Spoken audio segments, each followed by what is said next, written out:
Boa noite, irmãos. Que bom que você está aqui nessa noite. Nós vamos orar nesse momento pedindo a bênção de Deus para o nosso tempo de estudo da sua palavra. Abaixe sua cabeça, feche seus olhos, vamos orar. Amado Deus e Pai, muito obrigado pela tua palavra que nos fortalece, que nos dá uma direção segura, que nos mostra de fato onde nós devemos trilhar. E por isso, ó Deus, nesse momento em que vamos ler a tua palavra, vamos meditar na tua palavra, pedimos que o Espírito Santo fale com cada um de nós. E por favor, Deus, não permita que nós saiamos daqui da mesma maneira que nós entramos nesse lugar. Pedimos isso, ó Deus, em nome de Jesus. Amém. Muito bem, nós estamos hoje encerrando a nossa minissérie de pregações em Mateus capítulo 26, dos versículos de 36 a 46. Foram 4 domingos onde nós nos debruçamos sobre esses 10 versículos da palavra de Deus e tiramos dali lições preciosas, baseadas no próprio exemplo do Senhor Jesus Cristo, que enfrentou uma grande crise naquele lugar conhecido como o Jardim do Getsêmani. Na primeira semana, na primeira mensagem, nós falamos sobre a importância de intensificarmos a nossa intimidade com Deus nos momentos de crise. Na semana seguinte, então, falamos sobre a importância de não ficarmos sozinhos, quando enfrentamos dificuldades e problemas nas nossas vidas. Na semana passada, falamos sobre a importância de permanecermos dentro da vontade de Deus, mesmo nos momentos de crise. E hoje nós vamos falar sobre a importância da perseverança. Eu gostaria de trazer uma palavra muito curiosa em chinês para vocês. E são dois ideogramas que falam a respeito da crise. A palavra crise em chinês é composta por essas duas figuras. E é muito interessante porque a palavra crise em chinês tem 2 sentidos muito curiosos. O primeiro sentido da palavra crise em chinês significa perigo, ameaça. Mas essa mesma palavra pode significar oportunidade. Então eu pergunto para vocês, como que você vê uma crise? Como uma ameaça à sua vida ou como uma oportunidade? Sem dúvida nenhuma, uma crise representa um grande perigo às nossas vidas. Na crise nós somos tentados a não buscarmos a Deus, a nos isolarmos das outras pessoas, de também podermos cair no pecado da revolta, de ficarmos deprimidos, amargurados, e também é possível que na crise nós trilhemos o caminho da desobediência. Na crise nós podemos nos desviar da vontade de Deus, o nosso Pai. Porém, para o cristão, a crise deveria representar principalmente uma grande oportunidade. Oportunidade de termos uma experiência mais profunda com Deus, uma oportunidade de vermos o seu poder e a sua provisão agindo em nossas vidas. Eu espero que você, ao enfrentar uma crise, ao se deparar com uma nova crise, você se lembre dessa palavrinha em chinês. E você se lembre que você pode optar e decidir se a sua crise será uma ameaça ou se será uma oportunidade para você experimentar mais de Deus em sua vida. Vamos ver o texto. Mateus capítulo 26, dos versículos 36 a 46. E a palavra de Deus nos diz assim: Então Jesus foi com seus discípulos para um lugar chamado Getsêmani e disse-lhes: Sentem-se aqui enquanto vou ali orar. Levando consigo Pedro e os 2 filhos de Zebedeu, começou a entristecer-se e angustiar-se. Disse-lhes então: A minha alma está profundamente triste, numa tristeza mortal. Fiquem aqui e vigiem comigo. Indo um pouco mais adiante, prostrou-se com o rosto em terra e orou: Meu Pai, se for possível, afasta de mim este cálice. Contudo, não seja como eu quero, mas sim como tu queres. Depois voltou aos seus discípulos e os encontrou dormindo. Vocês não puderam de amigo nem por uma hora? Perguntou ele a Pedro. Vigiem e orem para que não caiam em tentação. O espírito está pronto, mas a carne é fraca. E retirou-se outra vez para orar: Meu Pai, se não for possível afastar de mim este cálice sem que eu o beba, faça-se a tua vontade. Quando voltou, de novo os encontrou dormindo, porque seus olhos estavam pesados. Então os deixou novamente e orou pela terceira vez, dizendo as mesmas palavras. Depois voltou aos discípulos e lhes disse: Vocês ainda dormem e descansam? Chegou a hora. Eis que o Filho do Homem está sendo entregue nas mãos de pecadores. Levantem-se e vamos. Aí vem aquele que me trai. Muito bem. No jardim do Getsêmani, nós encontramos uma terceira ocorrência, um terceiro episódio onde Jesus chorou. Nós sabemos que Jesus chorou na morte de Lázaro. Nós sabemos que Jesus também chorou diante da cidade de Jerusalém. E também Jesus chorou no Getsêmani.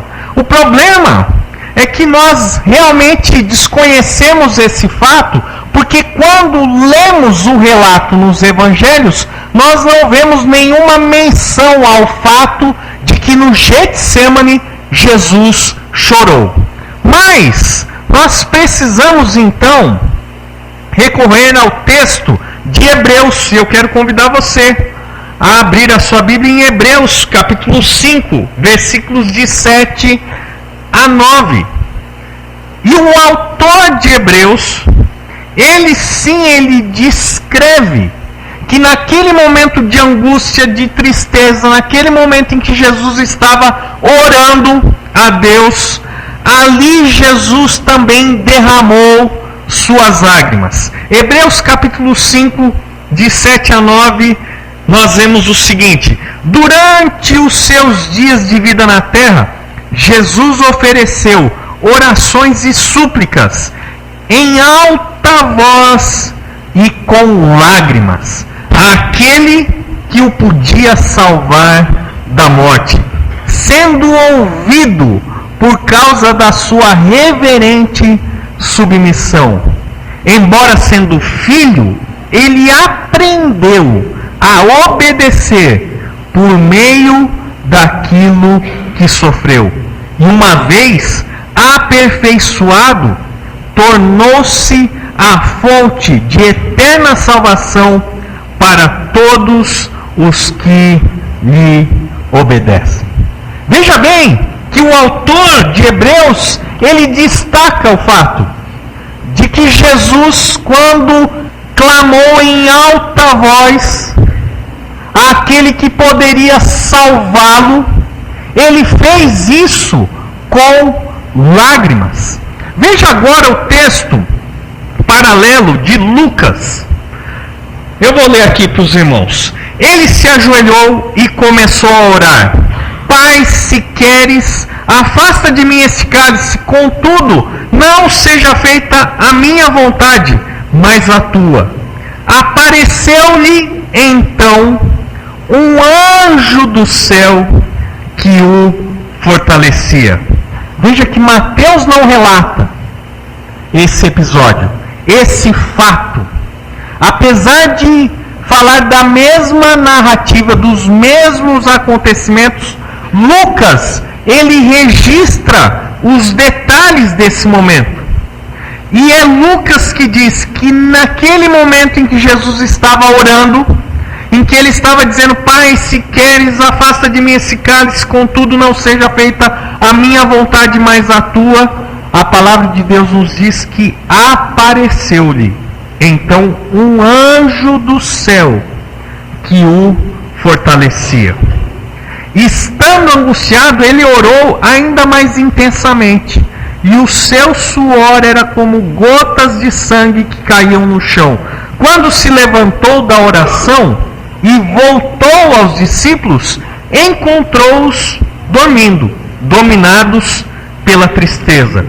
Por que estão dormindo? Perguntou-lhes. Levantem-se e orem para que vocês não caiam em tentação. Existe uma frase das Crônicas de Nárnia, onde C.S. Lewis diz ali no seu conto, olha, chorar ajuda por um tempo. Depois é preciso parar de chorar e tomar uma decisão. É importante chorar? Sem dúvida nenhuma.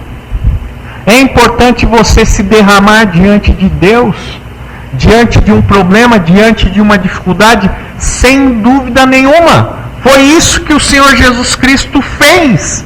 E Hebreus ainda diz que Deus atendeu o clamor de Cristo por causa da sua obediência. Então nós encontramos uma grande verdade aqui na palavra de Deus, que sim, chorar ajuda por um tempo, mas chega um momento em que nós precisamos parar de chorar e tomar uma decisão. Eu não sei se vocês conseguem perceber que depois desses momentos que Jesus teve diante do Pai, orando 1, 2, 3 vezes, pedindo ao Pai a mesma coisa, se for possível, passa de mim esse cálice. Depois que Jesus orou 3 vezes, ele voltou aos seus discípulos. Ele voltou para os seus discípulos. E ele disse para os seus discípulos: vocês ainda dormem? Vamos, levantem-se. Chegou a hora em que eu serei entregue nas mãos dos pecadores. Veja que Jesus, sim, ele orou. Sim, ele chorou. Mas depois disso, ele foi fortalecido pelo Senhor. E Lucas nos diz que um anjo lhe apareceu. E depois então dele orar pela 3ª vez, ele saiu do Getsemane resoluto. O problema é que muitas vezes nós simplesmente paramos nesse momento onde nós oramos e lamentamos. E daí voltamos a orar e lamentamos, e lamentamos, e lamentamos. Muitas vezes Deus revela a sua vontade diante de nós. Nós sabemos quais são as coisas que precisamos realizar, mas simplesmente nós ficamos prostrados, lamentando. Com Jesus não foi assim. Ele orou uma vez uma segunda vez, e depois da terceira vez, ele foi fortalecido e enfrentou o seu destino. Talvez nós devêssemos atentar para o conselho de Brooks, que diz o seguinte: nunca ore suplicando cargas mais leves, e sim ombros mais fortes.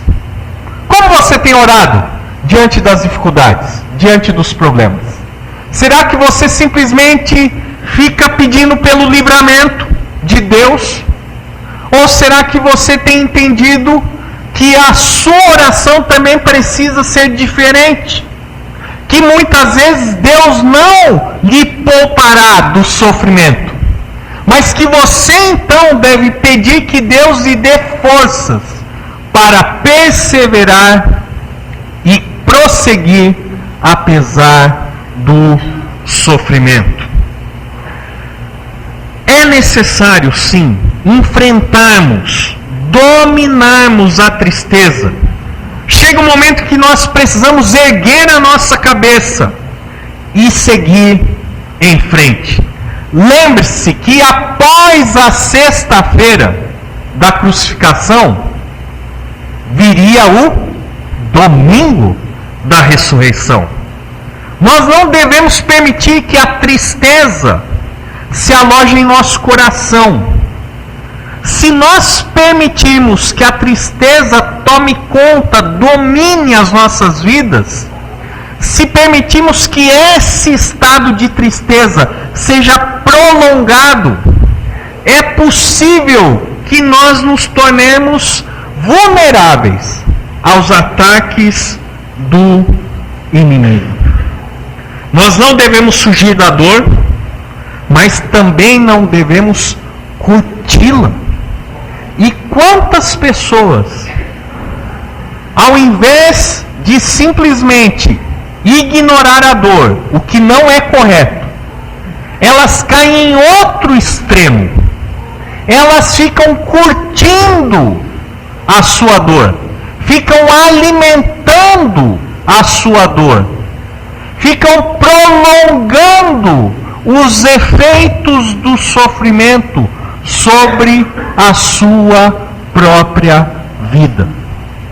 Irmãos, como é difícil, porque nós não devemos negar a dor, mas também não devemos curti-la.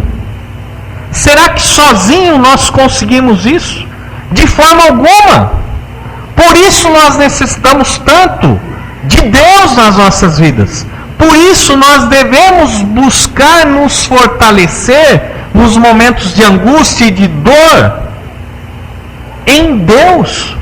Somente Ele é capaz de trabalhar em nossas vidas, em nossos corações, nesses momentos de dificuldade.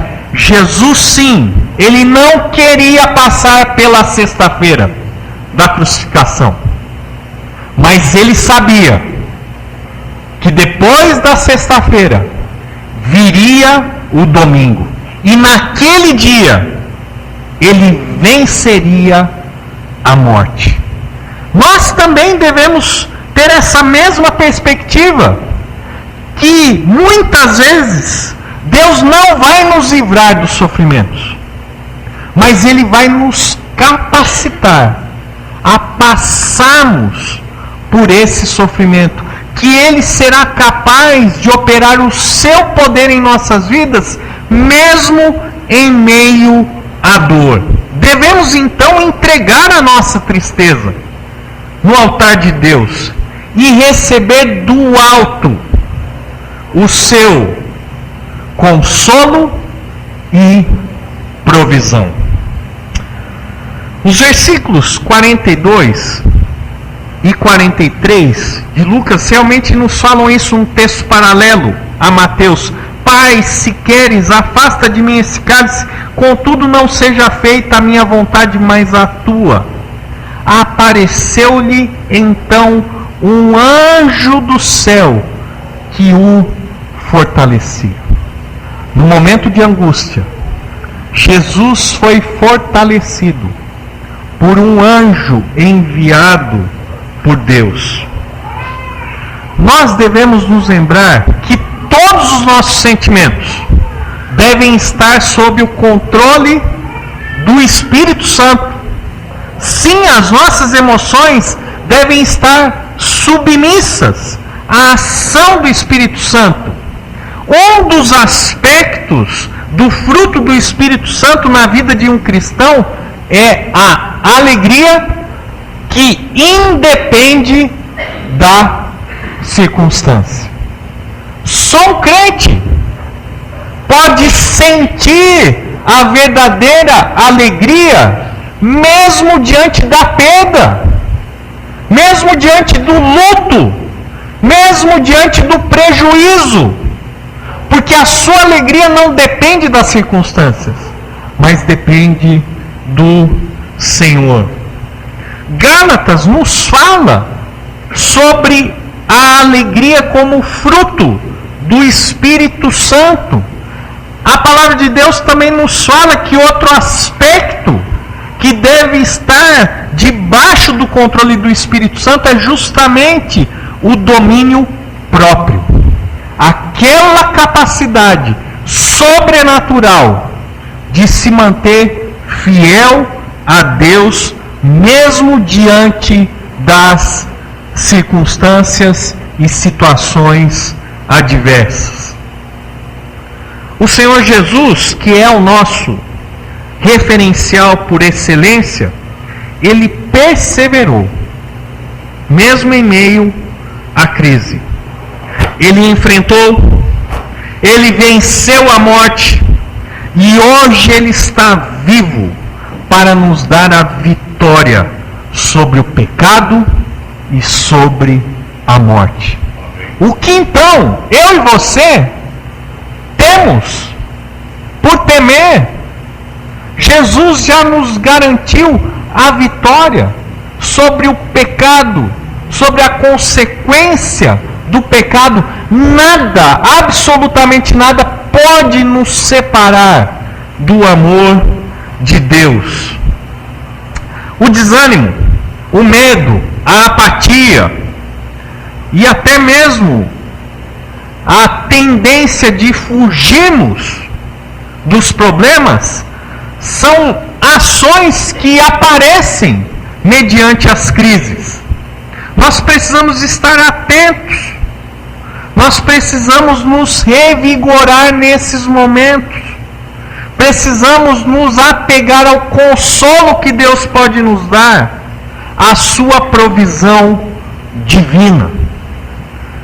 No Getsêmani, depois que Jesus orou com lágrimas, ele saiu dali determinado, disposto a enfrentar o seu traidor, o abandono dos discípulos, as injúrias, os maltratos, a cruz, a penalidade dos pecados, por fim, a sua morte horrenda. Na convicção, na certeza de que ele não permaneceria naquele túmulo, mas de que ele ressuscitaria. O texto nos fala assim, em Mateus capítulo 26, 45 a 46. Vocês ainda dormem e descansam? Chegou a hora. Olha a convicção de Jesus. Eis que o Filho do Homem está sendo entregue nas mãos de pecadores. Levantem-se e vamos. Aí vem aquele que me trai. Eu não vejo Jesus aqui fragilizado, angustiado, mas eu vejo aqui Jesus, depois de orar, determinado a abraçar a vontade de Deus para a sua vida. Como é que Jesus ele entrou no Getsêmani? Como que Jesus saiu do Getsêmani? Vocês se lembram? Jesus então ele celebra a ceia com os seus discípulos e vai para o Getsemane. Ali ele confessa o que passa em seu coração para os discípulos. A minha alma está triste, numa tristeza mortal. É assim que Jesus entra no jardim do Getsemane. Pai, se for possível, afasta de mim esse cálice, mas não seja feita a minha vontade, mas a tua. Como é que nós vemos então Jesus saindo do Getsemane? Depois desses momentos com Deus, na presença de Deus, nós encontramos Jesus agora totalmente determinado a entregar a sua vida por resgate de muitos. João, capítulo 18, versículos de 4 a 9. Eu vou ler aqui, você pode acompanhar. Jesus, sabendo tudo o que iria acontecer, saiu e lhes perguntou: a quem vocês estão procurando? Isso ele disse para os sacerdotes e os guardas dos sacerdotes. A Jesus de Nazaré responderam eles: sou eu, disse Jesus. E Judas, o traidor, estava com eles. Quando Jesus disse: sou eu, eles recuaram e caíram por terra. Você se lembra desse episódio? É um episódio que quase passa desapercebido. Quando os guardas estão ali cercando Jesus, Jesus ele não foge, ele não se esconde, ele diz: quem vocês estão procurando? Já Jesus de Nazaré: sou eu. Naquele momento que ele disse: sou eu, aqueles homens recuaram e caíram por terra. Jesus estava determinado a fazer a vontade do Pai. Versículo 7. Novamente lhes perguntou: a quem procuram? E eles responderam: a Jesus de Nazaré. Respondeu Jesus: já lhes disse que sou eu. Se vocês estão me procurando, deixem ir embora esses homens. Isso aconteceu para que se cumprisse as palavras que ele dissera: não perdi nenhum dos que me desse. Simão Pedro, que trazia uma espada, tirou-a e feriu o servo do sumo sacerdote, decepando-lhe a orelha direita. O nome daquele servo era Malco. Jesus, porém, ordenou a Pedro: guarde a espada. Acaso não haverei de beber o cálice que o Pai me deu? Jesus estava determinado, fortalecido, estava disposto a beber o cálice que Deus o Pai lhe havia proposto. Jesus ele não foi preso contra a sua vontade. Antes ele se entregou, ele se doou, ele morreu, mas também ressuscitou. Jesus Cristo venceu e hoje ele está conosco. Ele nos consola, ele nos guia e ele nos levará seguros para o nosso lar celestial. Ali então nós estaremos para sempre com o Senhor. Jesus, diante da sua maior crise, ele perseverou, ele não recuou. O que nós aprendemos então com esse texto e com a determinação que Jesus teve depois de orar, depois de encontrar naquele anjo o fortalecimento para a sua vida, depois que ele realmente entendeu que a vontade de Deus incluía sim a sua morte, incluía sim o perdão dos nossos pecados, mas incluía acima de tudo a glória de Deus. O problema é que nós achamos que tudo o que acontece em nossas vidas deve conspirar para o nosso bem-estar, para a nossa felicidade. Esse é o problema do pecado. Queremos estar no lugar de Deus. Queremos ser o fim de todas as coisas. Mas a Bíblia nos ensina que o objetivo da morte de Jesus, mais do que a salvação de um povo que nele crê, é a glória de Deus. A nossa vida deve ser para a glória de Deus.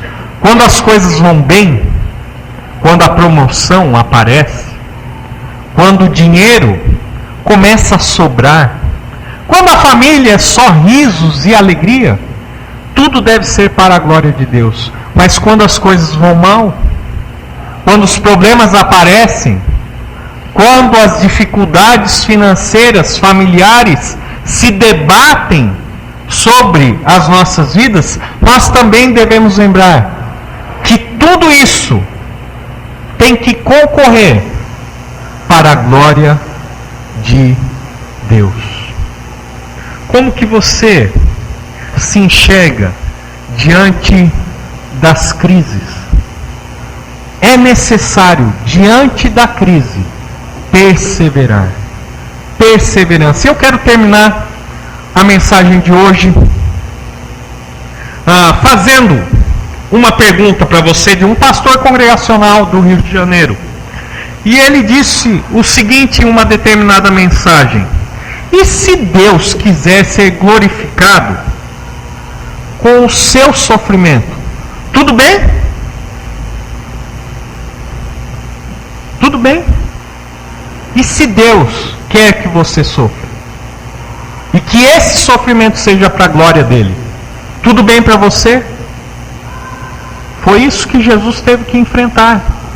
O sofrimento de Cristo foi para a glória de Deus. Precisamos nos lembrar o que é realmente perseverança.